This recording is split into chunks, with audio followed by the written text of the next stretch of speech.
Assalamualaikum warahmatullahi wabarakatuh. Shalom, Om Swastiastu, Namo Buddhaya, dan salam kebajikan untuk kita semua. Terima kasih kepada Bapak Eki Furkon SHMH selaku dosen pengajar mata kuliah otonomi daerah.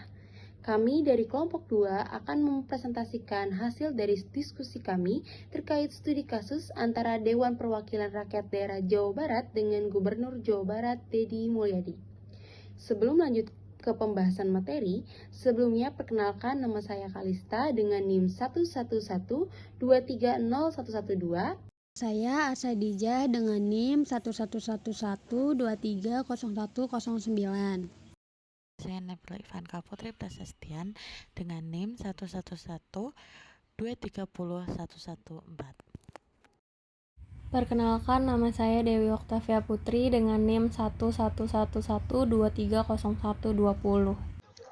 Perkenalkan, nama saya Nela Nisana Zahra dengan NIM 111230506. Perkenalkan, nama saya Dwi Oktaviani dengan NIM 111230390. Perkenalkan, nama saya Muhammad Ihsan Maulana dengan NIM 11112300504. Diskusi selanjutnya yaitu ada faktor penyebab konflik antara Gubernur Deddy Mulyadi dan DPRD Jawa Barat serta dampaknya. Nah, untuk faktor penyebab konfliknya itu yang pertama ada pernyataan gubernur yang dinilai merendahkan DPRD. Jadi, konflik ini dimulai dari pernyataan Gubernur Deddy Mulyadi saat acara musyawarah perencanaan pembangunan atau Musrenbang di Cirebon pada 7 Mei 2025. Dalam pidatonya, Deddy Mulyadi menyebutkan bahwa pembangunan tidak selalu bergantung pada alokasi dana atau izin dari DPRD dan menyebut masa kerajaan serta VOC sebagai contoh di mana pembangunan tetap dapat berlangsung tanpa persetujuan legislatif. Anggota DPRD, khususnya dari fraksi PDIP, menganggap pernyataan ini sebagai bentuk penghinaan dan penurunan status lembaga legislatif yang mewakili aspirasi masyarakat. Yang kedua itu, ada ketidakhadiran anggota DPRD dalam Musrenbang. Jadi, anggota DPRD tidak hadir dalam Musrenbang yang dipandang sebagai forum penting untuk perencanaan pembangunan. Deddy Mulyadi mengkritik ketidakhadiran ini sebagai tanda kurangnya rasa hormat dan partisipasi DPRD dalam proses pembangunan di wilayah tersebut. Yang ketiga itu ada persepsi gubernur bahwa DPRD menghambat program pembangunan. Jadi, Deddy Mulyadi di sini berpendapat bahwa DPRD seringkali menghalangi program-program yang pro rakyat dengan dalih pelanggaran konstitusi, yang menyebabkan hubungan antara pemerintah dan legislatif menjadi tegang. Yang keempat itu ada balasan kritik dari DPRD terhadap gubernur.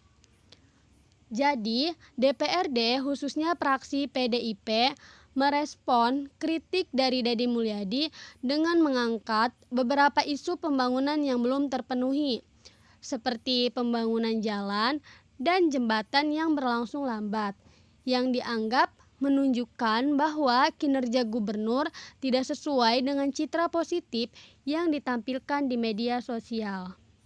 Selanjutnya akan dijelaskan oleh rekan saya. Lalu, yang berikutnya merupakan dampak konflik. Yang pertama, aksi wall art fraksi PDIP dalam rapat paripurna DPRD. Ketegangan mencapai puncaknya dalam rapat paripurna DPRD Jawa Barat pada 16 Mei 2025, ketika seluruh anggota fraksi PDIP memutuskan untuk walkout sebagai bentuk protes terhadap pernyataan gubernur yang dinilai merendahkan harkat DPRD. Tindakan ini menunjukkan bahwasannya adanya ketegangan yang semakin menyata antara eksekutif serta legislatif. Yang kedua, meningkatnya ketegangan politik di Jawa Barat. Konflik ini juga memperlihatkan semakin renggangnya hubungan antara gubernur serta DPRD yang berpotensi menghalangi proses pengambilan keputusan serta pelaksanaan program pembangunan di daerah tersebut. Lalu yang ketiga merupakan resiko terhambatnya pembangunan daerah. Pada pakar komunikasi politik serta analisis meningkatkan bahwa jika sengketa ini tidak cepat diselesaikan, masyarakat Jawa Barat akan mengalami kerugian akibat terhambatnya kebijakan strategis dan program pembangunan yang seharusnya dapat berjalan dengan baik antara eksekutif serta legislatif. Lalu yang terakhir merupakan diskusi dan klarifikasi internal partai. Konflik ini juga memicu dialog di dalam PDIP, di mana Ketua DPP PDIP menyatakan bahwasannya tindakan warlord bukanlah instruksi dari pusat yang memberikan kesempatan untuk melakukan dialog serta menyelesaikan masalah secara internal. Lanjut ke soal diskusi nomor 2, konflik antara Gubernur Deddy Mulyadi dan DPRD Jawa Barat dalam perspektif teori trias politika dan check and balance. Apakah tindakan kedua belah pihak mencerminkan pelaksanaan teori tersebut secara ideal? Melihat konflik dari perspektif trias politika dan sistem pengawasan, idealnya pemerintah atau gubernur dan parlemen atau DPRD saling mengawasi demi keseimbangan kekuasaan. Tetapi pada kenyataannya, kedua pihak belum benar-benar menerapkan konsep ini dengan baik. Gubernur terlihat mendominasi, sementara DPRD memilih keluar rapat yang mengakibatkan komunikasi dan kolaborasi yang baik terhenti. Lebih baik jika kedua lembaga saling menghormati peran masing-masing dan mengedepankan musyawarah untuk menyelesaikan masalah. Selanjutnya ke soal diskusi nomor 3. Dalam konteks prinsip-prinsip good governance, bagaimana seharusnya kepala daerah dan DPRD bersikap dalam menangani perbedaan pandangan kebijakan publik?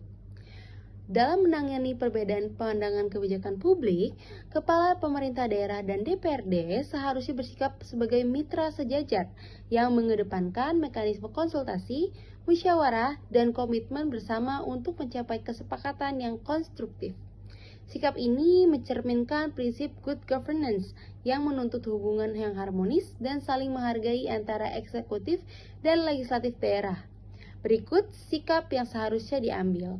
Yang pertama, menjalin kemitraan sejajar dan konsultasi efektif. Kepala daerah dan DPRD memiliki kedudukan sejajar sebagai unsur penyelenggara pemerintah daerah dan harus menjalani hubungan kemitraan yang konstruktif.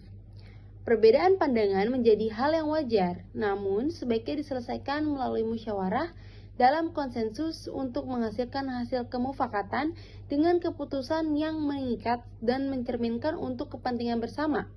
Mengutamakan musyawarah dan komitmen bersama untuk mengutamakan kepentingan masyarakat di atas kepentingan politik atau personal.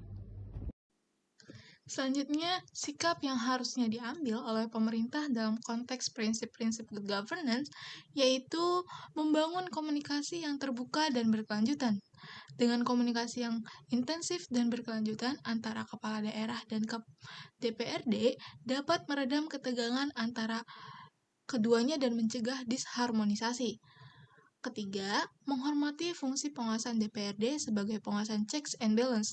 Kepala daerah harus menghormati fungsi pengawasan DPRD yang memiliki hak interpretasi, hak angket, dan hak menyatakan pendapat. Sikap kepala daerah yang terbuka terhadap pengawasan dan kritik akan memperkuat tata kelola pemerintahan daerah yang transparan dan akuntabel. Selanjutnya, yaitu keempat, menghindari dominasi dan subordinasi. Hindari dominasi kepala daerah terhadap DPRD yang menyebabkan posisi DPRD menjadi subordinat.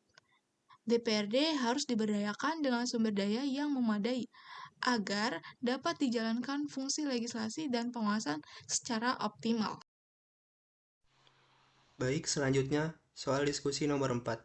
Apa saja fungsi dan peran strategis DPRD dalam perencanaan pembangunan daerah?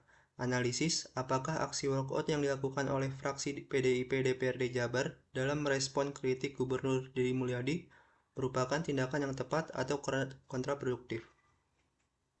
Fungsi dan peran strategis DPRD dalam pembangunan daerah terdiri dari 3. Yang pertama, fungsi legislasi, yaitu DPRD menyusun dan menetapkan peraturan daerah dan menjadi dasar hukum pembangunan. Contohnya, Perda tentang Perencanaan Pembangunan Jangka Menengah Daerah dan Rencana Kerja Pemerintahan Daerah. Yang kedua, fungsi anggaran, yaitu DPRD memiliki kewenangan untuk menyetujui dan mengawasi APBD. Peran strategisnya yaitu memastikan anggaran pembangunan tersalurkan sesuai kebutuhan masyarakat. Lalu yang terakhir, fungsi pengawasan.